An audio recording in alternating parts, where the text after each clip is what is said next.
Olá, pessoal. Meu nome é Maria Catarina. Eu sou aluna do oitavo período do curso de nutrição. Sou formada em educação física e sou mestranda em fisiologia do metabolismo pela Universidade Federal do ABC, sob orientação do professor Marcelo Cristoffolatti. E hoje eu queria falar um pouquinho mais para vocês do meu TCC, né, que foi originado a partir da pesquisa que eu faço aqui na Universidade Federal do ABC, e que se trata de um trabalho experimental, né? Então, eu quero falar com vocês um pouquinho mais sobre o estudo da ativação constitutiva da via do IGF-1, sobre o tropismo, metabolismo em células musculares do tipo 2. Então, antes de mais nada, eu queria fazer uma contextualização sobre a obesidade, sobre a diabetes mellitus tipo 2, sobre a resistência à insulina e também um pouquinho da diabetes e por que o nosso trabalho é tão importante.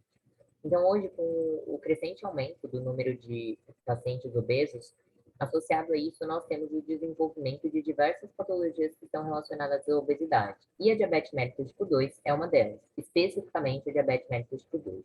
Eu já vou explicar para vocês por quê. Para que o diabetes tipo 2 se desenvolva, antes você precisa ter um quadro que nós chamamos de resistência à insulina. A resistência à insulina, ela consiste numa situação onde a célula fica resistente à insulina, à ação da insulina, e aí você tem um grande aumento nos níveis de glicose circulante.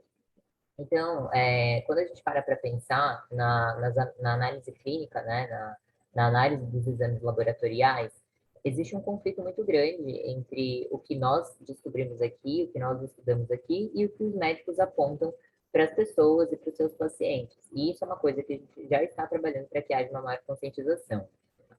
Quando você pega um paciente que está em um quadro de resistência à insulina, você vai poder observar que nos exames dele, você, futuro nutricionista, vai poder observar nos exames dele que você terá ali altos níveis de glicose, ao mesmo tempo que você tem altos níveis de insulina. E associado a isso, você tem altos níveis de Roma-IR e também de hemoglobina glicada.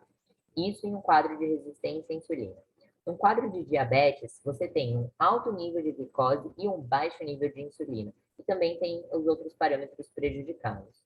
E o que acontece hoje é que as pessoas acabam recebendo um diagnóstico de diabetes, quando na verdade o que elas têm é resistência à insulina. Então, muitas vezes os médicos não sabem comparar um parâmetro com outro e eles não sabem diagnosticar. E eu estou trazendo isso para vocês porque nós pesquisamos sobre o assunto e nós nos deparamos com situações parecidas como essa, de pacientes que recebem um falso diagnóstico, né, sobre uma doença que, na verdade, é um quadro completamente diferente.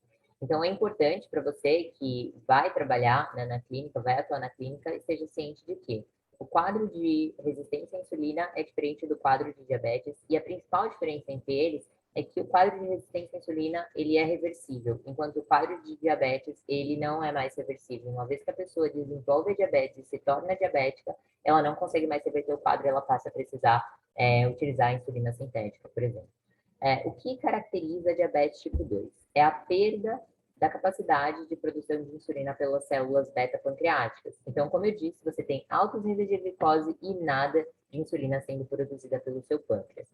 Já no quadro de resistência à insulina, você tem altos níveis de glicose e altos níveis de insulina, o pâncreas ainda não perdeu sua capacidade de produção daquela insulina e é por isso que você tem níveis tão altos dessa insulina sendo produzida. Por que isso acontece? Porque quando o seu organismo ele recebe o sinal de que você tem níveis muito altos de glicose, ele envia a mensagem para o seu pâncreas produzir uma quantidade alta de insulina para poder reduzir aqueles níveis de glicose. Mas com a resistência das células, a insulina ela não consegue atuar até que, né, de tanto produzir em excesso por conta desses altos níveis de glicose, o pâncreas ele perde a sua capacidade de produção e aí a gente entra no quadro de diabetes.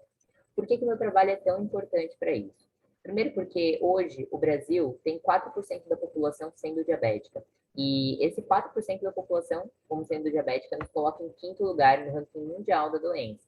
Então, a diabetes hoje é um problema de saúde pública e o meu trabalho ele visa encontrar possíveis alvos terapêuticos para a epidemia da obesidade, atuando na resistência à insulina. Então, nós desenvolvemos aqui no laboratório um construto que faz com que a via do IGF-1 trabalhe de maneira constitutiva, fazendo com que haja um aumento da captação de glicose, diminuindo assim os níveis de glicose circulante através da hipertrofia de fibras musculares do tipo 2. Por que fibras musculares do tipo 2?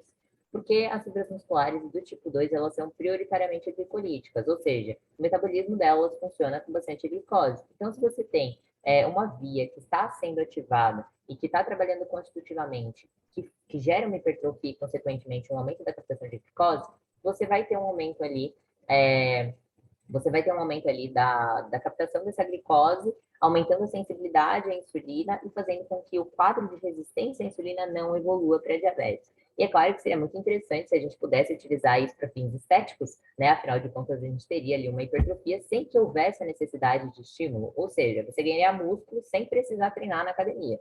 Mas a ideia desse trabalho é que a gente utilize isso para fins terapêuticos, principalmente em pacientes acamados por um quadro muito avançado de obesidade. Até porque esses indivíduos que estão em quadros muito elevados de obesidade, eles entram também em quadro de sarcopenia. Isso significa que eles começam a perder musculatura. Então, para esse tipo de paciente, é muito interessante que a gente estimule a hipertrofia e o aumento da captação de glicose por essa via. De qual maneira nós desenvolvemos esse trabalho? Infelizmente, eu tive que apresentar o trabalho todo aqui no banner e eu não tive espaço para colocar mais fotos e mais imagens que representassem ali, que pudessem elucidar toda a via do GF1. Mas eu vou tentar explicar aqui de uma maneira mais simples para vocês. Nós trabalhamos aqui com engenharia molecular, né? Então, isso significa que nós criamos ferramentas lentivirais, ferramentas virais, e a partir disso a gente consegue fazendo mutações genéticas, que foi exatamente o que a gente fez com as minhas células, né? Hoje a gente utiliza uma linhagem celular de ratos, que são as L6, né? E nessas fibras, nessas células, a gente transfecta, né, a nossa ferramenta, que é um vírus que infecta essas células, para que a gente consiga fazer com que essa ferramenta se integre ao genoma dessa célula e aí ela expresse aquilo que a gente está buscando. Eu trouxe um resultado aqui para vocês. Esse dado ele ainda não foi publicado, então eu peço, né, que vocês tenham aí um cuidado para não divulgar isso aqui. Mas como funciona, né, essa ferramenta? Então, quando a gente constrói a ferramenta, a gente faz a transfecção para as células e esse processo de transfecção ele faz com que essa ferramenta se integre ao genoma da célula, gerando assim a nossa mutação. E para que ela seja ativada, nós precisamos administrar doxiciclina no meio de cultura dessa célula.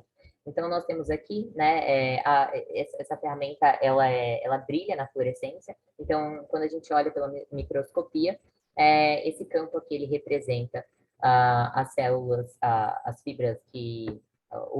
a imagem do microscópio que não recebeu, que recebeu a fluorescência, mas que não recebeu a doxiciclina, né? Então, ele é o nosso grupo controle. Aqui, o mouse. Ele é o nosso grupo controle, então quando a gente coloca esse grupo controle na fluorescência, você tem um campo aqui totalmente apagado. Diferente de quando a gente administra a doxiciclina, a gente consegue mostrar que a nossa ferramenta está ali e quando a gente coloca a fluorescência, a gente tem um campo totalmente aceso. Hoje eu não tenho mais outros resultados que corroborem com a hipótese, né, de que com a hipertrofia dessas fibras musculares do tipo 2, que são prioritariamente glicolíticas, eu tenho uma diminuição da glicose circulante, porque eu ainda não fiz todos os experimentos para poder trazer esses resultados para vocês. Nem que sim, nem que não. Então, por enquanto, o que eu sei é que essa ferramenta funciona e que ela gera uma hipertrofia nessas fibras musculares. Então, a gente está fazendo outros experimentos para poder saber de uma maneira quantificativa, porque hoje o que eu tenho aqui é qualitativo, né? Então, para saber de uma maneira quantitativa o quanto eu gerei de hipertrofia e qual o impacto disso na diminuição da glicose circulante. Então, por enquanto é basicamente isso. Eu queria agradecer a oportunidade de estar aqui falando um pouquinho do meu trabalho. Queria agradecer ao FABC que financia a minha pesquisa, que é muito difícil fazer pesquisa aqui no Brasil.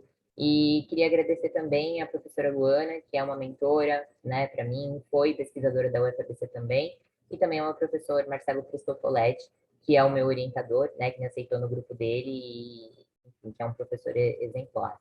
E queria dizer também que, caso vocês queiram saber mais sobre esse assunto, eu falo bastante disso lá no meu Instagram, que é @CatarinaFenucci, do jeitinho que está ali no meu nome. E qualquer dúvida que vocês tiverem, é só mandar lá que eu estou disposta a esclarecer, tá bom? Por enquanto é isso. Muito obrigada pela oportunidade e até a próxima.